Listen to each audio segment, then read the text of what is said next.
Hello, everybody. Welcome to Deborah's Journey. If you are new to my channel, I want to welcome you. Today, I'm going to be doing my budget overview, and I'm going to go over my May budget. So I'm doing two budgets in one. And if you are returning, welcome back. It's great that you are here to join me, and I appreciate everybody. Before I begin, I just want to say this is Mother's Day weekend, and I want to wish all the mothers out there a very, very happy Mother's Day. If you are a mom, if you are an auntie, a caregiver, a nana, grandma, all those names, the ones that care for our children, to each and every one of you. I just want to wish you a happy weekend, a happy Sunday. And if you've celebrated it already, I hope you had a beautiful day. And don't forget, those of you who are celebrating or you are honoring your moms, do something kind for them, do something wonderful for them, and let them know how much you love them. And because Mother's Day only comes once a year, we want to make sure our mothers feel good. To those who have lost their moms, I am one of those. Cherish the memories, cherish them, and know that your mom is smiling down on you. So have a great Mother's Day weekend, everybody. And let's talk about this budget. So for the month of April, we're going to go right into actual spending. So for fixed expenses, I spent for housing $18.20 and 76. For car insurance, it was $110 and 55. Spectrum, $99. Life insurance was $47.55. AT&T TV was $74.99. My son's cell phone, $55, and mine was $31.52. So total fixed expenses, actual amount was $2,239.37, and it was actually under $40. So not bad. I will say this past month, the month of April, I spent quite a bit because two big things happened. The first thing was it was tax season and I had to pay taxes. The second thing was a fun thing. I went away the last weekend of April to Las Vegas and I had a wonderful time. So that is going to impact my budget doing all of that spending. Now, I'm one of those people, I don't share my full income, but what I do share is what I spend and what I budget. I also pull money from my sinking funds when I spend them, and there are times I have extra funds to spend, and I incorporate that into my budget. I don't share any of my giving. I also have some deductions on my paycheck already, so those aren't included, like my 401k. So I just wanted to give you that overview in case you are new. So moving on to variable expenses. For groceries, I actually spent $514.40. They did say food was going, or food prices were going down. I haven't seen it. Have you? So if they are, I would love to know which food prices are going down. So yes, it's still a struggle to try to stay on budget, but I definitely went over this time around, and I think it was because I went to the store too many times. So I need to start limiting the number of grocery trips. So for taxes, I budgeted $1,500. I actually ended up owing $1,230. So a little less than I budgeted. For personal, I budgeted $125, spent $120. For gas, budgeted $300, I spent $246.27. I had a giveaway in April. I budgeted $80, but that's wrong. I actually think what I meant was I was going to put $80 in for the month of April, but I actually had more already saved up. So the amount I actually spent for my giveaway was $166.27, and that included mailing some items. For urgency funds, I budgeted 120, but I actually spent 115. So a little less. And then my buffer was, I normally budget 350. However, I spent $446.18. I did spend quite a bit on eating out. That's usually my largest buffer expense. I don't have an eating out budget, but I definitely spend money on that. I also purchased a gift card from Starbucks for a silent auction. We had something at my job, so I donated that. Dollar Tree, I visited that store a couple of times. And I bought a concert ticket for a concert, and it's a gospel music concert. It's going to be in the month of June, but I purchased that in April, and I also have some postal charges as well.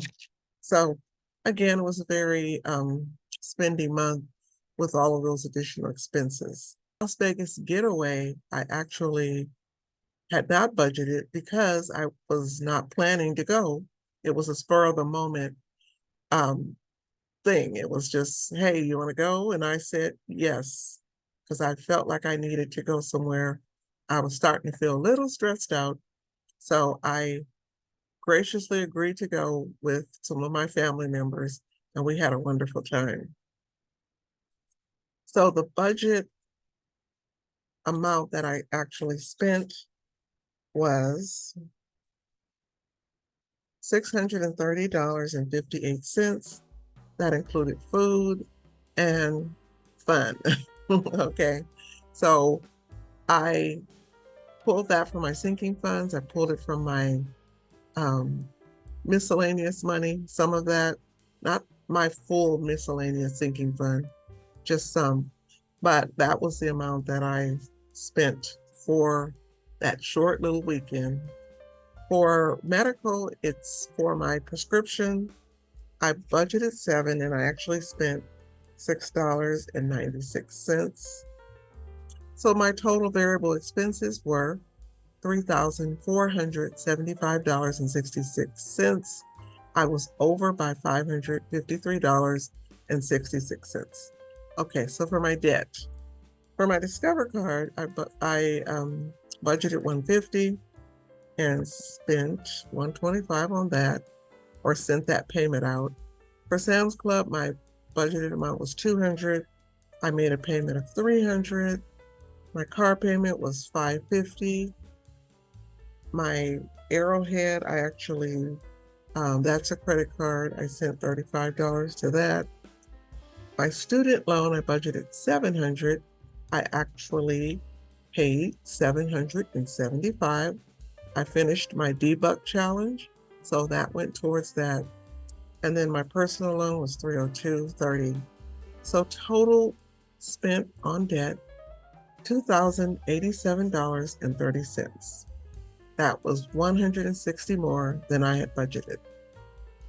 Moving on to investments, I have a Vanguard account, and I put small amounts in here, but every little dollar adds up over time. So I added 25 to this. My SoFi was 25. Fidelity, I did not put anything in this account. M1 Finance, I added 50 to this account, and my Roth IRA got 150. So total amount invested was $250, even though I budgeted $275. So I was under by 25. And I'm a casual investor when it comes to these accounts. I have a lot of them, but I don't put a lot of money in them. But maybe I would love to share, what stocks or ETFs that I'm investing in. So just let me know if you're interested in that, and I can do a video about my investing. Okay, savings funds. I added to my savings account $353.62. My savings challenges, I added $286. My envelope challenge, $60. So my total savings was $699.62. $49 over what I budgeted. And so that is good because that means more money was saved. And my sinking funds, which are my lifesaver funds, I budgeted $500. I actually put in my sinking fund $721. Some of that money was extra money I put towards my taxes sinking fund because I knew it was tax time. So that's why I bulked that one up. So I budgeted $5. I actually put 721 of my sinking funds, and I was over by $221. So for the month of April, I budgeted $8,554.35. I actually spent $9,472.95, and I was over by $918.60. All I can say is thank God for sinking funds. They are lifesaver funds, in my opinion. Okay, so let's start with the month of May. So May 2023, even though today is the 12th and we're well into the month, I am still going to be sharing what my budget is. Okay, so for housing, I'm budgeting $1,740. I clumped my housing and my utilities into one payment amount, and that's what I put in the budgeted category. For car insurance, I'm budgeting $110. Spectrum Internet, $100. My internet went up, and it wasn't $5, it was a $15 increase. So I'm still kind of dealing with that. Hopefully I can get it resolved by June and have a lower payment. So we'll see. Life insurance, $47.55. AT&T TV, $75. My son's cell phone, $55. And mine, $31. I have two cell phones. One is my personal phone, which is $31. And I use it not that much, very infrequently, so I don't really need a fancy phone. But I do have a fancy phone for work, so I use that one. So my total fixed expenses, $2,158.55. Moving on to variable expenses, I'm budgeting $450 for groceries, my personal $125, gasoline $300, my urgency funds $120. My buffer, I did increase this to $425. Mother's Day gifts, $75. I have a birthday this month, $100. That's what I've budgeted. And my prescription, $7. So my total variable expenses are $1,602. Moving on to debt. Fun debt. My Discover card, $150. Sam's Club, $250. Car payment, $550. My student loan, $700 is what I'm budgeting. And my personal loan, $302.30. Total for all of my debt that I've budgeted, $1,952.30. Okay, for my investments, I budgeted $35 for Vanguard, SoFi, $25. I am going to be investing a little more in Fidelity because I didn't put anything in there last month. So I'm adding $35. My M1 Finance is $55. My Roth IRA is $150. So my total investments is $300. And my savings, I'm adding $300, or at least budgeting. My savings challenges, I'm budgeting $350 for those. And my envelope challenge, I'm budgeting $50. So that's a total of $700 for my challenges. For my sinking funds, I'm budgeting $500. So I think I can hopefully do a little more, but I always like to be safe on that because I never know what I have to end up spending money on. And I think there's a couple of things that I probably didn't include on here, which I am going to have to adjust when I do my closeout. But that is it, everybody. That is my budget for the month of May. My total is $7,212.85. That is what I'm planning to budget We will see what happens. Summer is here. It is time for the warm weather. I hope everybody has a beautiful rest of the month and enjoy their holiday, the Memorial Day holiday weekend, and summer that's coming with school being out and all those vacations and fun things. So I hope you have a great May. Take care, everybody. And again, happy Mother's Day to all the mothers that are celebrating. I hope you have the best day ever. God bless you all, and I will see you in my next video. Bye.